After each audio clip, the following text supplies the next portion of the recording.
Fifaliana mandrakariva no iarabanantsika indray tompoko. Raha tafahoana eto am'izao fiarahana mandinika ny tenin'Andriamanitra amin'ny onjam-peo zao sika. De enganie mba hitondra fahasoavana sy fitahiana antsika indray zao afatra zay avy amin'ny tenin'Andriamanitra ifampiresahantsika zao. Andinika loha hevitra isika, loha hevitra manokana amin'ity androany ity. Asaiko ianareo mba hiara hivavaka isika tompoko.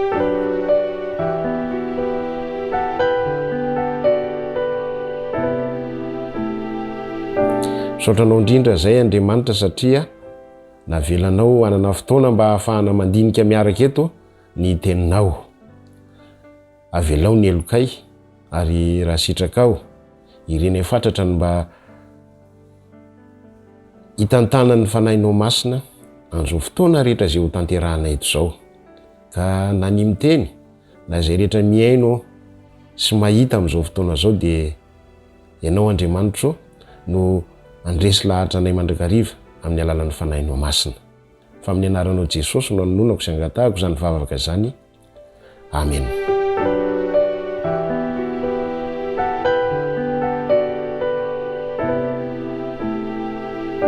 Misy sary vitsivitsy araka ny efa fantatsika ao amin'ny soratra masina, matetika izy io mba ampiasaina na anehoana ny amin'ny atao hoe fanahy masina. Ka andinika anankiray amin'ireny tsika hodiniantsika amin'ity androany ity. De ny rivotra, oharina amin'ny rivotra, aseho amin'ny alalan'ny rivotra ny fanahy masina. Jesosy no niteny eo amin'ny filazantsarany Jaona 4:9 izay fototra iangatsika.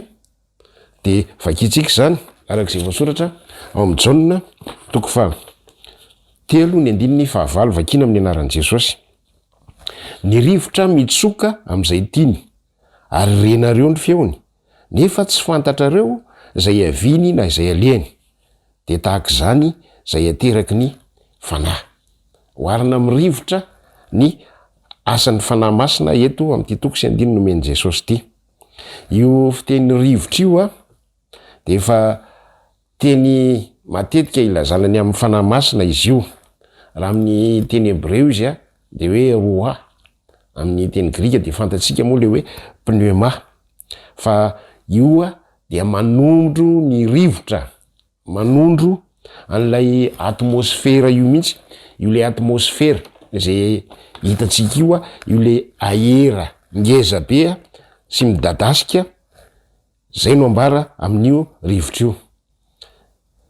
Misy kasinga maro samihafa, zava-miafina tsy hitan'ny masontsika, tsy azontsika tsapay tanana.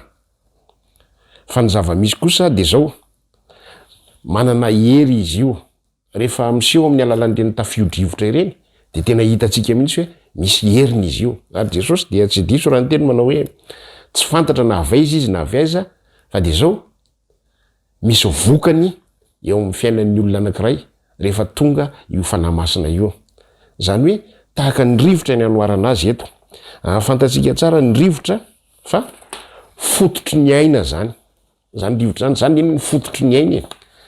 Tsy fantatra hoe raha tsy misakafo sika maharitra firy andro vao mety ho faty. Raha tsy misotro rano sika tsy fantatro. Fa raha toa ka misy segondra vitsivitsy na minitra kely fotsiny tsy hisy ny rivotra eo amin'ny fiainantsika mba ho aiza moa ny fiainantsika. Koa oharina amin'izany rivotra zany ny fanahy masina zay anehoany ny soratra masina fa zava-dehibe, fototry ny aina, enkinan'ny aina. Mba ahavelona atsika, mba ahafahantsika miaina, zany oharina amin'izany ny fanahy masina. Zany hoe fofinaina mihitsy zany ny fanahy masina. Noho zany de ao anatin'io fofinaina io, ao anatin'io fanahy masina io, ao ny toeran'ny fihetsepontsika, ao ny toeran'ny sitrapontsika. Ny fisainina sy ny fahendrena rehetra dia ao anatin'izany daholo. Ao anatin'io aitsika io, ao anatin'io fofinaitsika io. Ny Joba ny teny arak'izay voasoratra ao amin'ny Joba 2:7 ny 15. Joba 2:7 ny 15 vakitsika amin'ny anaran'i Jesosy.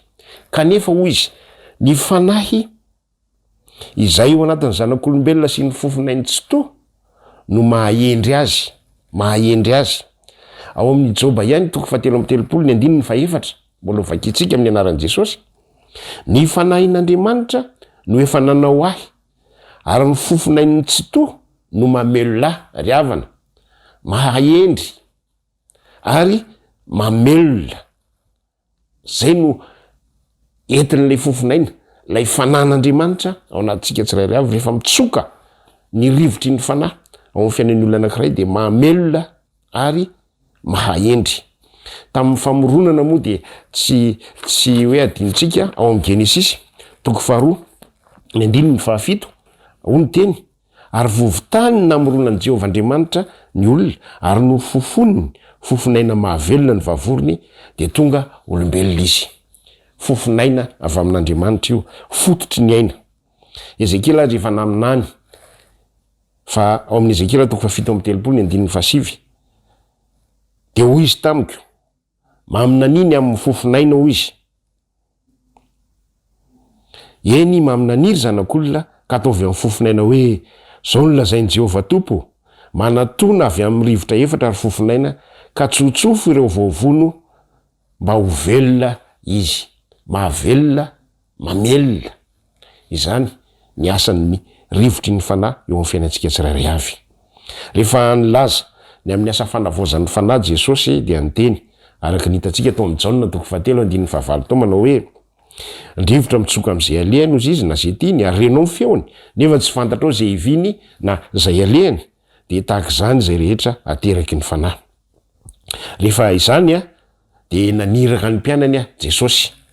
Ao amin'ny Jaona 2:20 vakina amin'ny anaran'i Jesosy, ahoana ny teny? Ary rehefa nilaza an'izany izy dia nanisy fofonaina ka hoy izy taminy, raiso ny fanahy masina, raiso ny fanahy masina. Rehefa aniraka amin'ny mpianany Jesosy dia napisy fofonaina ho azy ary naniraka azy mba hahafahany mandray ny fanahy masina.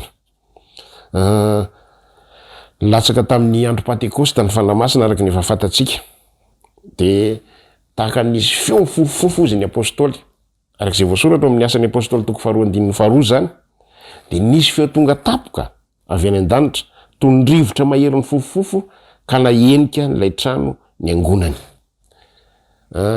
Atsapana zany, atsapana ny herin'Andriamanitra miasa, na le herin'Andriamanitra eo am-perinasa mihitsy, miditra nitsehatra Andriamanitra amin'ny alalan'ny rivotry ny fanahy masina zay tonga tamin'ny andro Pentekosta.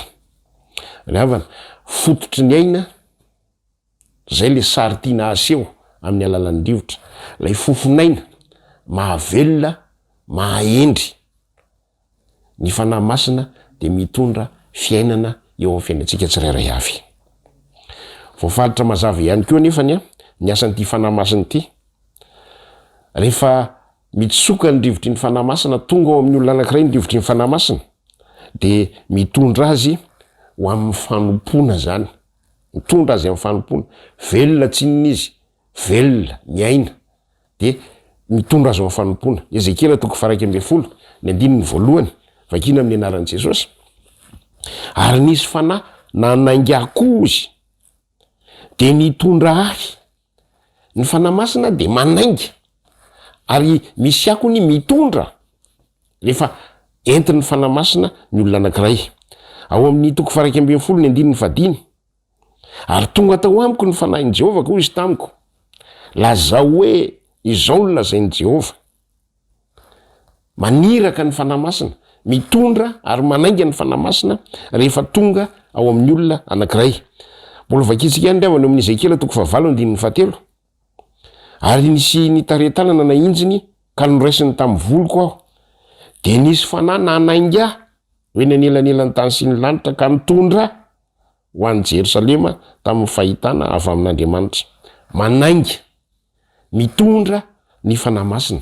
Rehefa tonga eo amin'ny fiainan'ny olona ny fanahy masina dia mamelona azy, manome aina, manome hery azy, ary rehefa zany dia manainga azy mba hiasa ho an'Andriamanitra amin'ny asa fanompona. Ao amin'ny asan'ny apôstôly 2:7 raha miresaka momba ny amin'ny Filipo izy ilay diakona tamin'ny andron'ny fiangonana voalohany, rehefa niakatra avy teo amin'ny rano izy roa lahy dia nentin'ny fanahin'ny tompo Filipo. de ery ambany izy de nitory ny filazantsara tany amin'ny tanàna rehetra zay nalehany ambara-patongany tany Kaisaria. Ry havana, io sary io zay entina nehoana ny fanahy masina de ny rivotra zany dia manipika na manindry asa mahery tsy hita maso, tsy apozina avy amin'Andriamanitra. Io asa io de asa miainga avy any ambony, anivelan'ny maha-olombelona mihitsy zany ary ambonin'ny olona, fa izao manana fahefana hiasa eo amin'ny fiainan'ny olona ary ambonin'izany, ary zany no tena zava-dehibe mihitsy de zao ny fidiran'Andriamanitra, lay Andriamanitra mpamorona antsihatra eo amin'ny fiainantsika, eo amin'ny fiainan'ny olona anankiray zay esan'ny fanahy masina, manome hery ary mahavonjy. Zava-dehibe ny fisian'ny fanahy masina eo amin'ny fiainan'ny olona anankiray.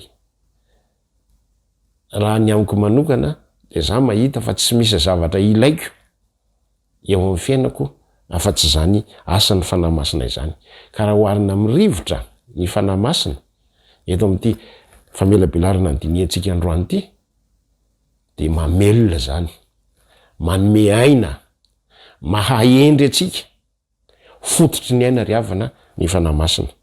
Ary rehefa mahazo hery avy amin'ny fanahy masina isika de entin'ny fanahy masina manainga atsika ny fanahy masina ary tonga manao fanomponan'Andriamanitra araky ny sitrapon'Andriamanitra sika tsirairay avy.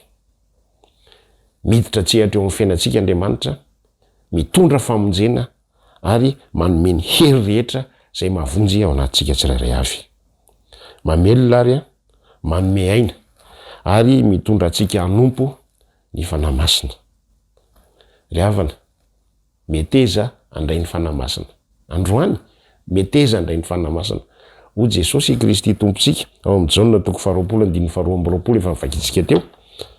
Ary rehefa nilazan'izany izy dia nanisy fofinaina ka hoy izy taminy, raiso ny fanahy masina. Tsika rehetra zay miaino, tsika rehetra zay nandre na mahita an'izao fandarana izao, sitrakitsika ve ny handray ny fanahy masina?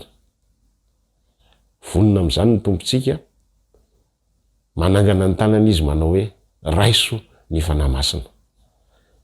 Tian'Andriamanitra ny ananantsika fiainana, ny havelona atsika, ary tiany raha mpanompo mahatoky azy tsika tsirairay avy, koa meteza ry hava-malalisany handray ny fanahy masina. Ivavaka sika tompoko.